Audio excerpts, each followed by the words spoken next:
Assalamualaikum warahmatullahi wabarakatuh. Saudara sekalian, baik kita lanjutan kajian hadis yang keempat.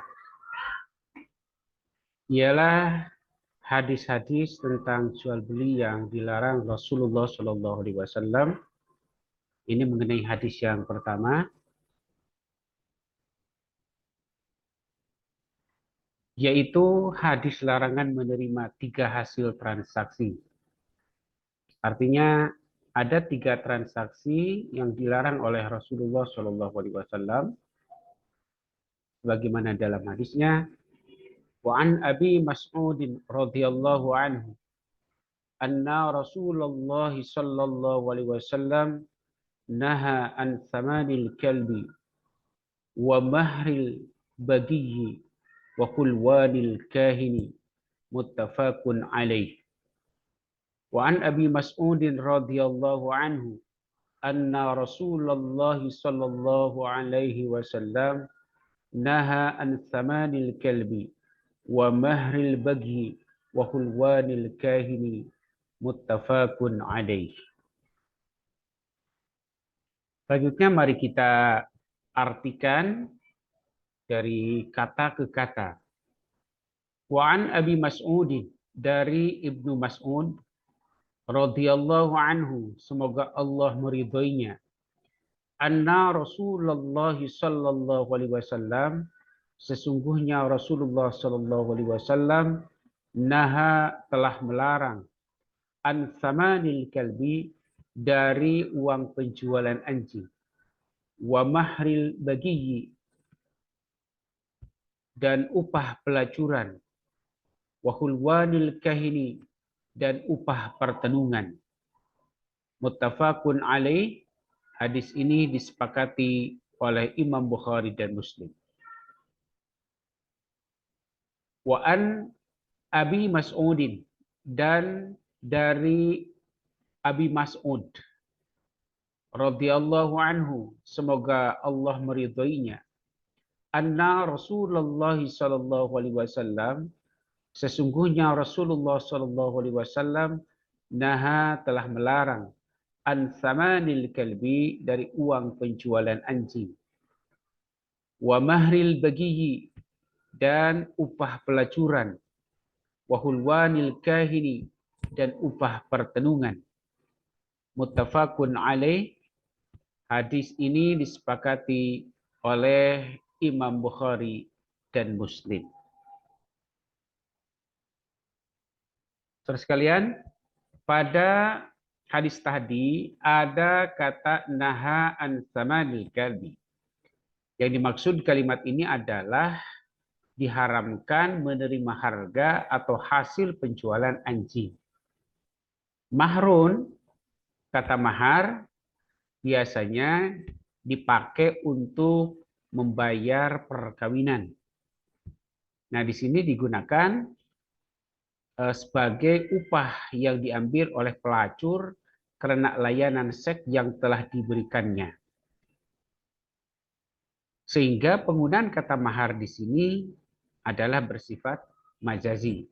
Sebab secara hakiki mahar digunakan untuk memberikan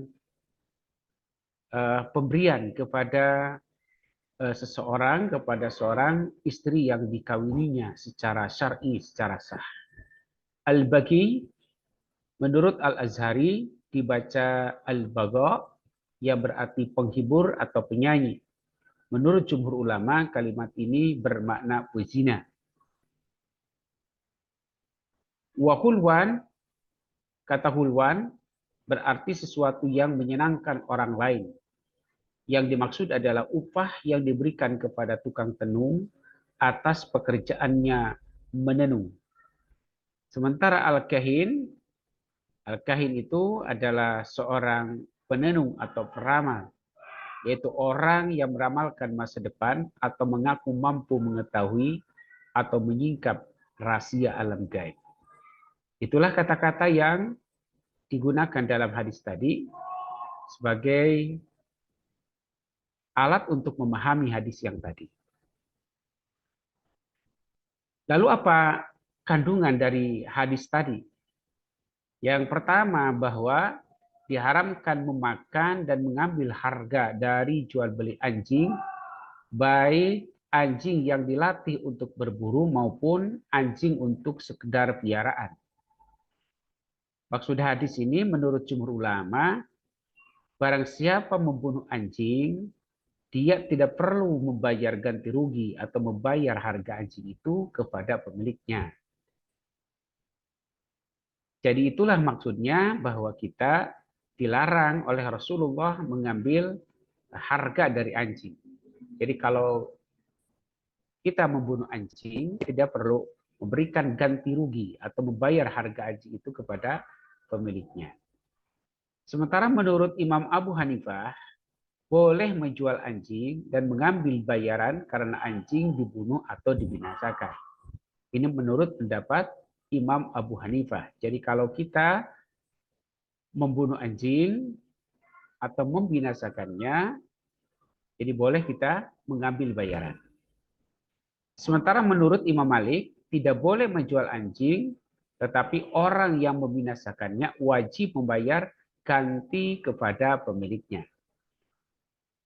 Itulah istinbat hukum dari hadis tersebut yang pertama, mengenai kebolehan menerima harga dari anjing. Apakah anjing itu untuk dipakai untuk berburu ataupun untuk piaraan.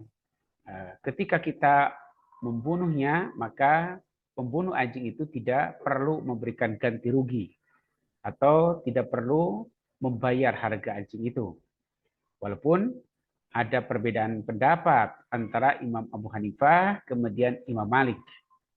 Menurut Imam Abu Hanifah, boleh menjual anjing dan mengambil bayaran karena anjing dibunuh atau dibinasakan. Nah, sementara menurut Imam Malik, ya tidak boleh menjual anjing. Tetapi orang yang membinasakannya wajib membayar ganti kepada pemiliknya. Yang kedua, dalam hadis tadi, yang juga dilarang oleh Rasulullah adalah seorang pelacur haram mengambil upah dari melacurkan dirinya.